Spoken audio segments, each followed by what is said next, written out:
My stepdaughter wants her real dad to give her away. My stepdaughter will be getting married on August 3rd. The wedding planning has consumed most of her and her mother's life. I say her mother because we aren't married, though we've lived together for 10 years, for the past 6 months. My stepdaughter graduated last December from university.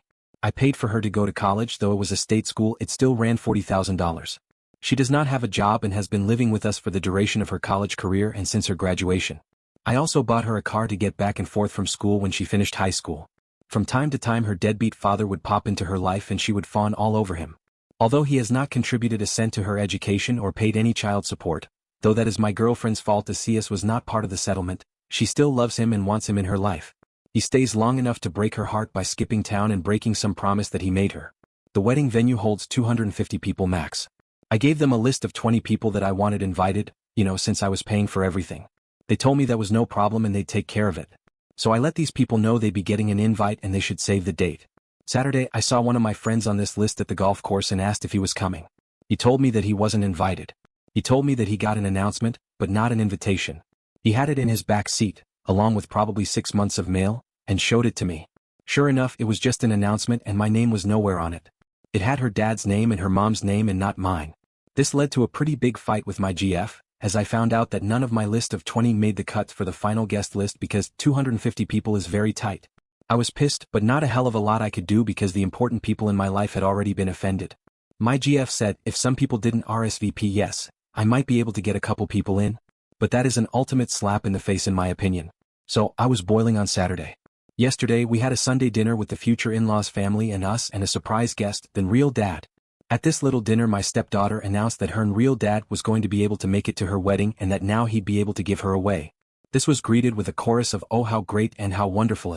I don't think I have ever felt so angry and so disrespected. I was shaking. I took a few seconds to gather my composure because I honestly wasn't sure if I would cry or start throwing punches or both.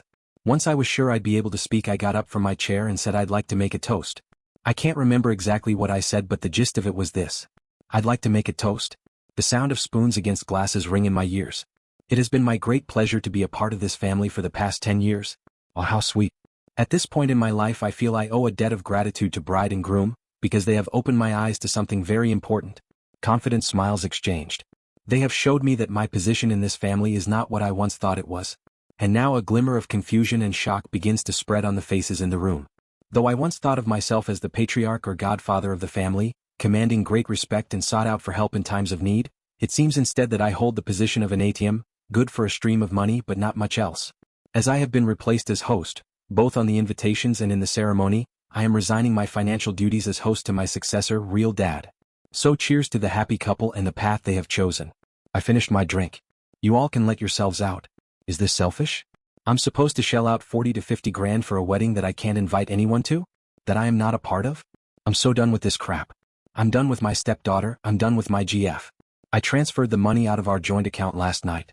She has not had a job since she moved in with me. This morning I called all the vendors I had written checks to for deposits to refund my money. At present it looks like I'll lose around $1,500 for the venue, but the other vendors have been great about refunding. Update 1. The immediate aftermath was tantrum and people sitting there mumbling while not actually saying anything to me but to each other. After much yelling with the GF about me being selfish, I spent the night in my home office and no one knocked on my door, not once. Today's aftermath is kind of depressing for me. GF brought me bride's wedding planner to show me how much work I was ruining. I thumbed through it, found a page in the music section for father/daughter dances. All of the songs were catered to real dad's taste. So I thought they were just being disrespectful, but now I'm feeling like they never really gave a crap at all, especially since the menu included 2 ingredients I'm allergic to. That actually made me laugh. Either way, I'm glad to be done, returned the planner and asked her when she and bride could move out. Also, I never promised to pay for the wedding. I offered them the use of my home when they were sure it was going to be small, but other than that, all I've heard is how it's the bride's family that should pay, so let it be the bride's family then, not me. Final update. Girlfriend and bride are now moved out. They are moving in with the groom. It was very hard not to be petty with some of the belongings they took with them, but it's done and I switched out the locks and now it's time for a brew. I can't believe how popular this story got, but I feel good to be given support by so many. If I find out what happens with the wedding I will let you know, but I can't guarantee that I will put in the effort to find out. From what I've heard they are trying to scale things back and get his parents to help out. GF burned bridges when I found out she tried to write herself a check on our joint account the day after the unpleasantness. By then I had already moved money, so I guess I'm a bigger ass than her, but I could feel it coming. That's all. Thanks.